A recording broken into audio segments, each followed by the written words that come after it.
Hey, hi, it's Meredith. I'm here with our message for Friday, the 18th of September, 2020.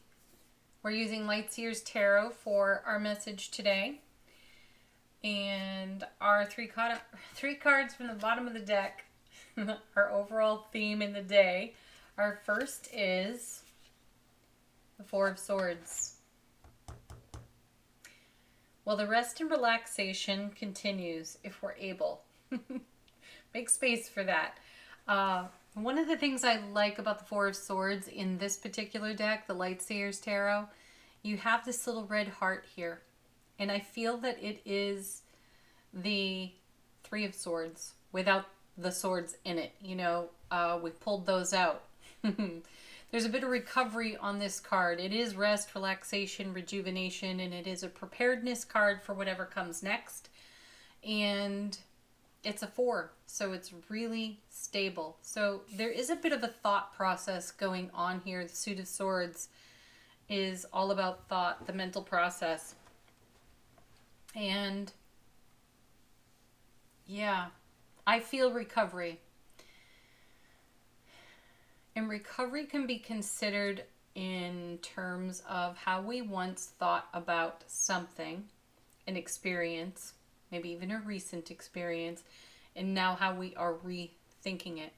With a little space, with a little distance from the experience itself, the event, whatever it is, with reflection, a calm nervous system. We're rethinking, reevaluating. That's the feeling I have on the Four of Swords today. Let's see what else comes with it. Our next is, the Empress. Gosh, I just love seeing her in a reading. So, you know, she's Venus energy, Cancer, Venus energy. She is about nurturing, gestating, growing, becoming, blossoming.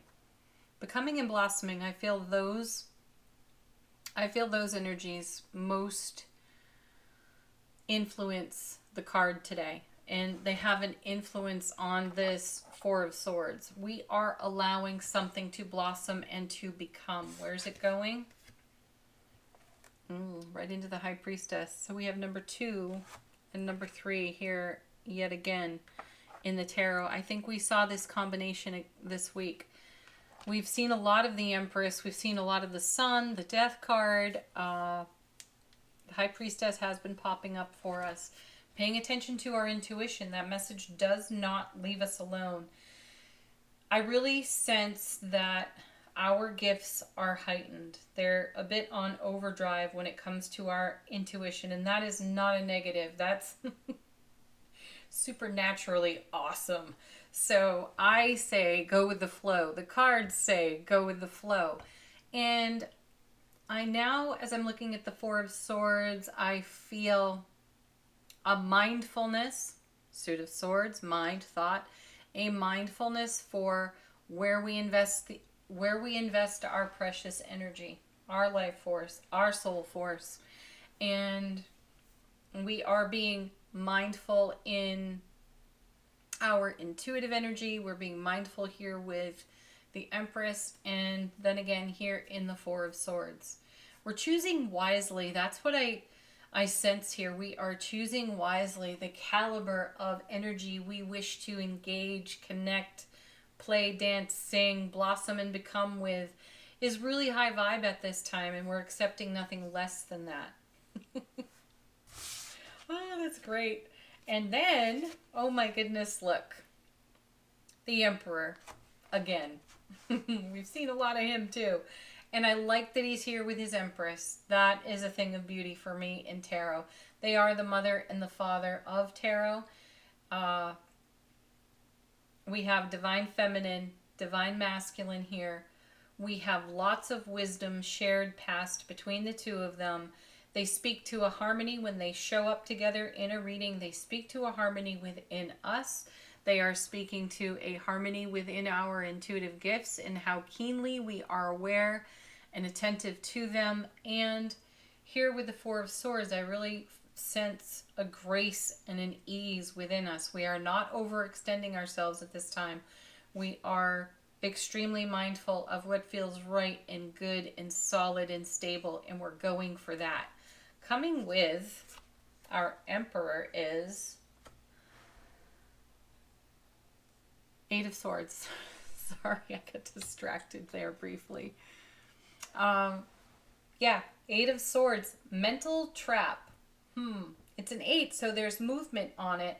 And in Lightseer's Tarot, we have the person gazing into the mirror and seeing how they are or have been all tied up in knots. And this is the thing that I feel we are in recovery for as I look at it and the Four of Swords.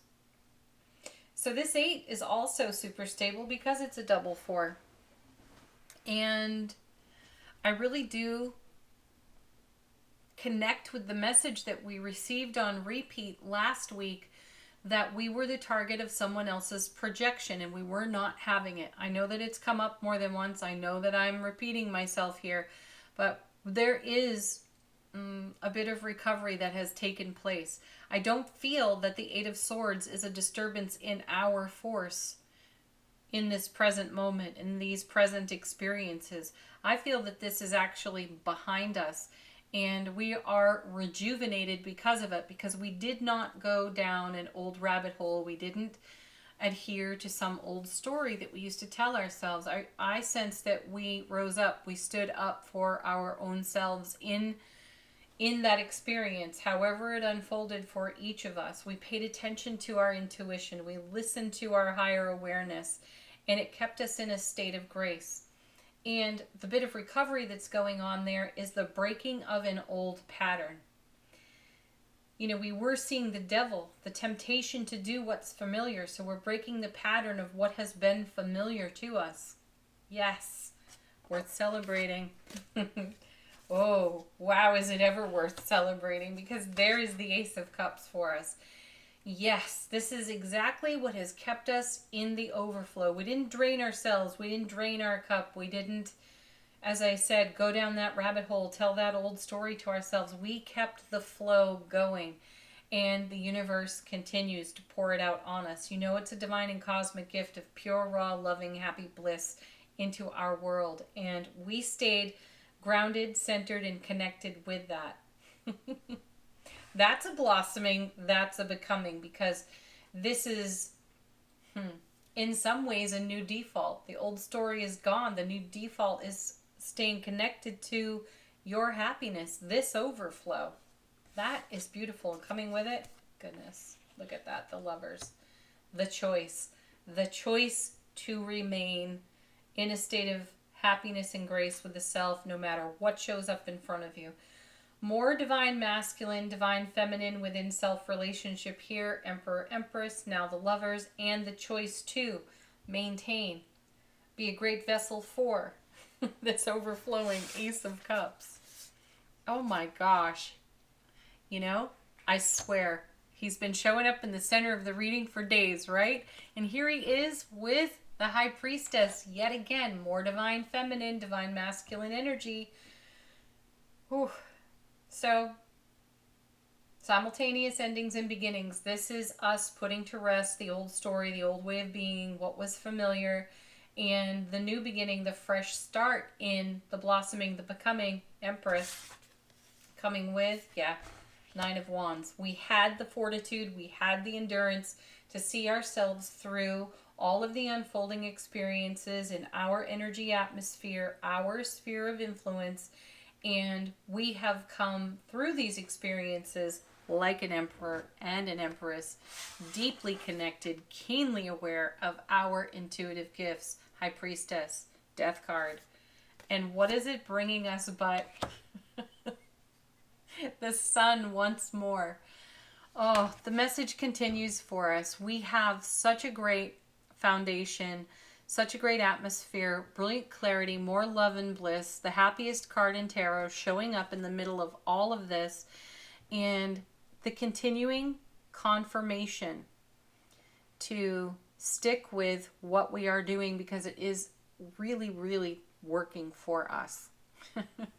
We have an atmosphere in which we can take a look at things, experiences from our past, familiar scenarios, and respond to them in a new, fresh way.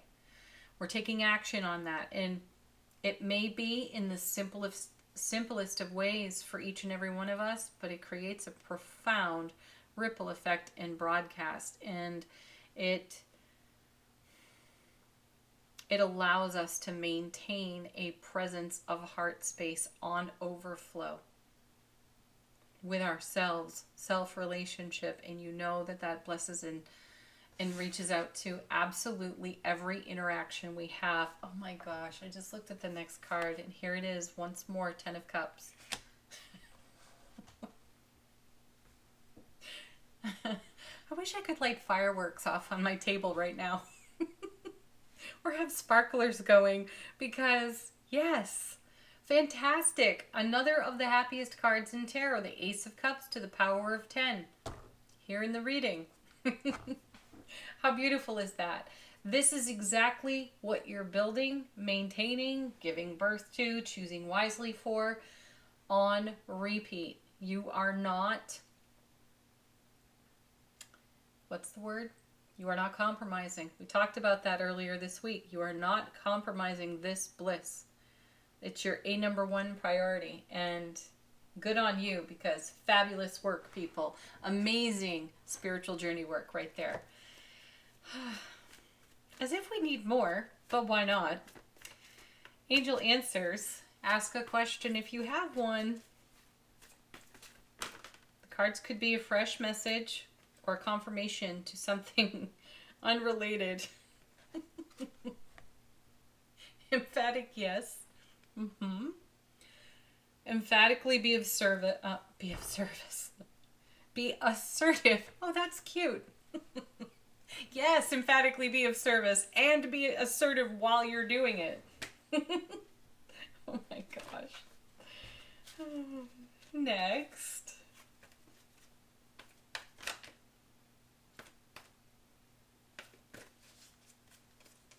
Beautiful. No need to worry shows up for us again. Yeah, you can see the evidence of what it means to not worry right here in the cards.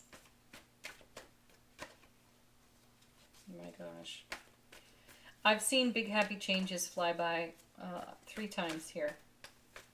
So its energy is present. And then we have emphatic success. That's right underneath it. Big happy changes, of course. Yeah, it is a big change. We've nurtured that into being by listening to our intuition, by following our happy. Oh, speaking with a dear soul yesterday, I was sharing that I had temporarily lost my happy. It was brief. I recovered it. Ooh, recovery. Oh, goodness. Affirmation from the universe has your back. What do we got? What do we have here? In any moment, I can surrender to the powerful presence of love through prayer, contemplation, and stillness. You know, whenever I see the word stillness, I see silliness. Either way. That's actually a good message for me personally. Thank you all so much, as always, for watching, liking, sharing, subscribing, commenting, checking out the brand new love reading on Instagram or on my website. It's all linked for you in the description box. Have a beautiful Friday. I am undecided on a weekend reading in this very moment, but it could happen. Peace, joy, love, and blessings to each and every one of you. Namaste. See ya.